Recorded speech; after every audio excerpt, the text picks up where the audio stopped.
ಬೆಂಗಳೂರು ವಿಶ್ವವಿದ್ಯಾಲಯದ ಜ್ಞಾನಭಾರತಿ ಆವರಣ ನಗರಕ್ಕೆ ಒಂದು ರೀತಿಯ ಆಕ್ಸಿಜನ್ ಪ್ಲಾಂಟ್ ಇದ್ದಂತೆ.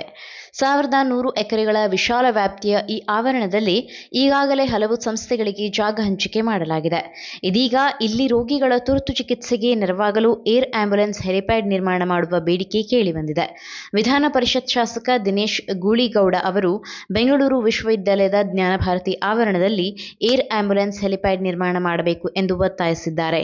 ಈ ಕುರಿತು ಅವರು ಉನ್ನತ ಶಿಕ್ಷಣ ಸಚಿವ ಎಂಸಿ ಸುಧಾಕರ್ ಅವರಿಗೆ ಪತ್ರ ಬರೆದಿದ್ದಾರೆ. ಬೆಂಗಳೂರಿನಲ್ಲಿ ತುರ್ತು ಚಿಕಿತ್ಸೆಗೆ ಏರ್ ಆಂಬ್ಯುಲೆನ್ಸ್ ಸೇವೆಯ ಅವಶ್ಯಕತೆ ಹೆಚ್ಚುತ್ತಿದೆ.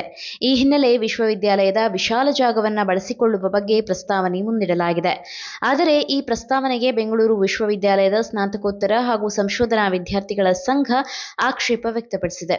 ವಿಶ್ವವಿದ್ಯಾಲಯದ ಜಾಗವನ್ನು ಶೈಕ್ಷಣಿಕ ಉದ್ದೇಶಗಳಿಗೆ ಮಾತ್ರ ಬಳಸಬೇಕು. ಏರ್ ಆಂಬ್ಯುಲೆನ್ಸ್ ಹೆಲಿಪ್ಯಾಡ್ ನಿರ್ಮಾಣಕ್ಕೆ ವಿರೋಧವಿಲ್ಲ. ಆದರೆ ಅದಕ್ಕಾಗಿ ಬೇರೆಡೆ ಜಾಗ ಹುಡುಕುವುದು ಉತ್ತಮ ಎಂದು ವಿದ್ಯಾರ್ಥಿಗಳು ಅಭಿಪ್ರಾಯಪಟ್ಟಿದ್ದಾರೆ. ಇನ್ನೊಂದೆಡೆ ಶಾಸಕ ದಿನೇಶ್ ಗೂಳಿಗೌಡ ಅವರ ಪತ್ರಕ್ಕೆ ಸ್ಪಂದಿಸಿರುವ ಉನ್ನತ ಶಿಕ್ಷಣ ಸಚಿವ ಎಂಸಿ ಸುಧಾಕರ್ ಈ ಬಗ್ಗೆ ಪರಿಶೀಲಿಸಿ ವರದಿ ನೀಡುವಂತೆ ಬೆಂಗಳೂರು ವಿಶ್ವವಿದ್ಯಾಲಯದ ಕುಲಪತಿಗಳಿಗೆ ಸೂಚನೆ ನೀಡಿದ್ದಾರೆ.